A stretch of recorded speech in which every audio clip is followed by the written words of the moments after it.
her age wanted to be princesses.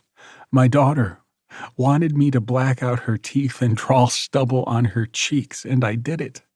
I did it even though I had 100 other things to handle. I did it because even then, I was all she had, and because she captured my heart the second we locked eyes for the first time, and as her daddy, it was my job.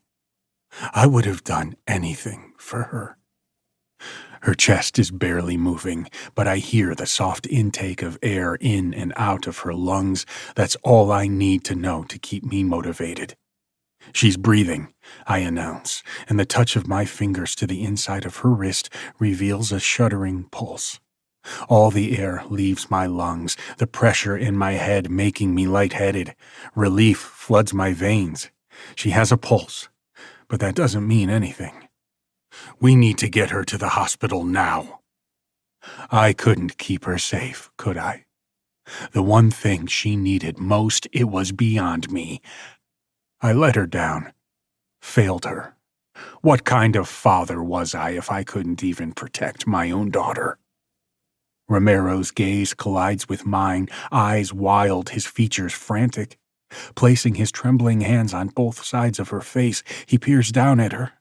There isn't so much as a fluttering of her eyelids to show she feels his touch.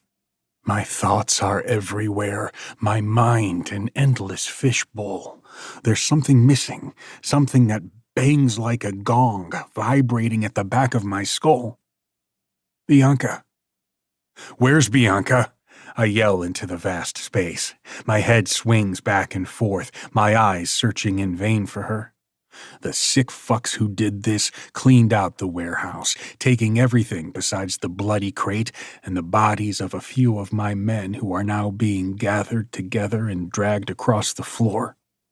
What the fuck are you doing? I bellow, making them all stand at attention.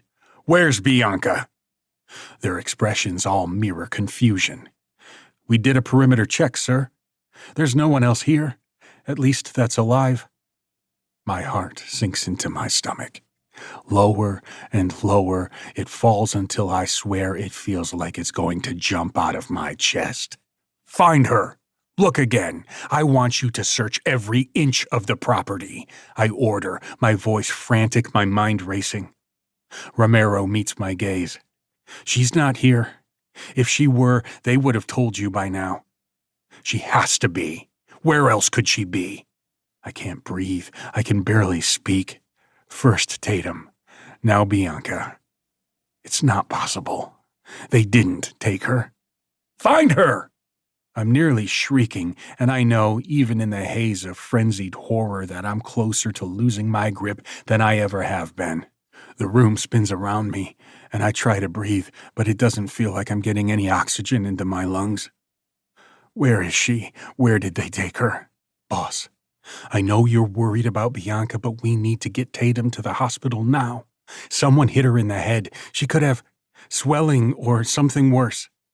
I wheel around, prepared to tear his head off, only to find Romero gently gathering Tatum into his arms, cradling her the way she was cradled in her dead mother's arms.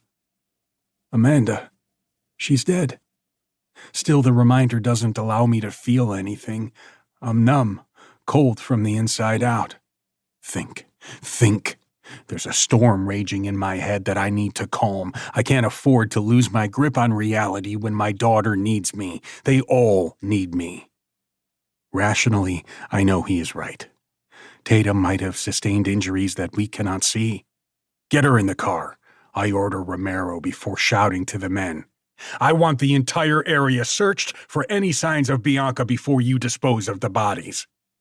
Save their phones? Romero calls out. Bring them to me at the hospital. In my heart, I know they won't find anything. There won't be a trace of my little bird. If this was about killing her, they would have left her here for me to find. It's what I would have done in their position, whoever they are. If I wanted to break a man down, if I wanted to strip him bare and hit him where it hurts, I'd have killed the only two things he loved more than his empire, money, or life. If this was about proving a point, they'd both be dead. This wasn't that. No, they took her somewhere else, somewhere.